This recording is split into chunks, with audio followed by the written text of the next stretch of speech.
আজকে আমরা শিখব যে কিভাবে ব্যানে নোজ মার্ক দিতে হয়। তো নোজ মার্কটা হলো যখন আমরা এই ব্যান্ডটা যখন আমরা এটা বডিতে জয়েন করব, তখন আমাদের শোল্ডার পয়েন্টে মেলানোর জন্য তো আমাদের একটা নোজ মার্ক লাগবে, তাই না?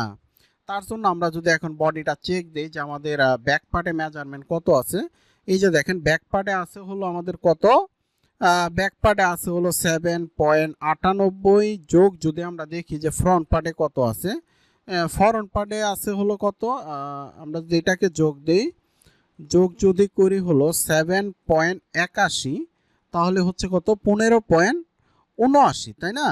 এখন দেখবো যে ব্যানের মেজারমেন্টটা এখানে কত আছে। আমরা যদি একটু মেজারমেন্ট চেক দিই, আবার যদি F8 যাই, যাওয়ার পরে যদি আমরা এখানে মেজারমেন্টটা দেখি, এইখানেও দেখেন মোটামুটি সেমই আছে। তাহলে আমরা কি করব, এখানে আমরা ব্যাক পার্টে যে মেজারমেন্টটা পাইছি 7.98, আমরা এখানে ব্যানে এই যে ব্যানে আমরা এখানে F1-এ যাব, যাওয়ার পরে এখান থেকে ডেভেলপ পয়েন্ট নিব। এখান থেকে ডেভেলপ পয়েন্ট করব হলো আমরা কত, ডেভেলপ পয়েন্ট করে দিব আমরা হলো 7.98। এখানে একটা ডেভেলপ পয়েন্ট করব, আবার এই পাশেও আমরা একটা ডেভেলপ পয়েন্ট করে দিব। হ্যাঁ, দেওয়ার পরে আমরা F2-তে যাব, যাওয়ার পরে এখানে দেখেন নোজ, আমরা এখানে একটা নোজ মার্ক দিয়ে দিব, এই যে এইভাবে একটা নোজ মার্ক দিয়ে দিব।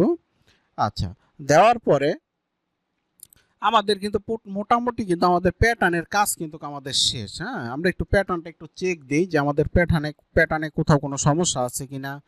দেখেন আমাদের এখানে কিন্তু একটা সমস্যা আছে, এই যে বাড়তি যে পয়েন্টগুলো, এই পয়েন্টগুলো আমরা রাখবো না, কারণ এই পয়েন্টগুলো যদি আমরা রাখি তাহলে আমাদের গ্রেডিংয়ে অনেক সমস্যা হবে। তাহলে আমরা প্রত্যেকটা প্যাটার্ন সিরিয়ালে, আচ্ছা আমি প্যাটার্ন একটার পরে একটা সিরিয়ালে প্যাটার্ন আনার জন্য আমরা পেজ আপ এই বাটনে, একটা কিবোর্ডের এই বাটনে আমরা ক্লিক করব। যেমন এটা আমার প্রয়োজন নাই, ডিলিট করে দিলাম। তারপরে এটাও প্রয়োজন নাই, ডিলিট করে দিলাম। তারপরে আবার যাই এখানে, এটাও প্রয়োজন নাই, ডিলিট করে দিলাম। তো দেখেন আমার কিন্তু মোটামুটি প্যাটার্ন কিন্তু চেক দেওয়ার কাজ শেষ। এখন আমরা কি করব, প্যাটার্নটাকে ভেরিয়েন্ট করব। আচ্ছা, তো প্যাটার্ন যে আমরা ভেরিয়েন্ট করব, আজকে আমরা শিখলাম হলো কিভাবে নোজ মার্ক দিতে হয়। প্যাটার্ন ভেরিয়েন্ট নিয়ে আমাদের মনে হয় ভিডিওটা আর বড় করা ঠিক হবে না, কারণ প্যাটার্নের ভেরিয়েন্টে আপনাদের একটু বোঝার ব্যাপার আছে।